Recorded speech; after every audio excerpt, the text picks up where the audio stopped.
Meitä kurjia ihmisiä, poloisia tallaajia. Nyt on aika muutokselle, siksi me yhdessä matkaamme kohti Pariisia, kohti taivasta, jota saastepilvet ei rumenna. Kohti maailmaa, jossa on tulevaisuus lapsillemme.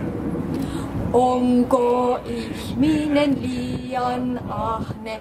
Ahmimme ja tuhlaamme koko luomakunnan, vai käännämmekö kelkkamme ja suuntaamme yhteisen toivomme kohti Pariisia, kohti taivasta, jota saastepilvet ei rumenna. Kohti maailmaa, jossa on tulevaisuus lapsillemme. Kohti Pariisia, kohti taivasta, jota saastepilvet ei rumenna. Kohti maailmaa, jossa on tulevaisuus lapsillemme.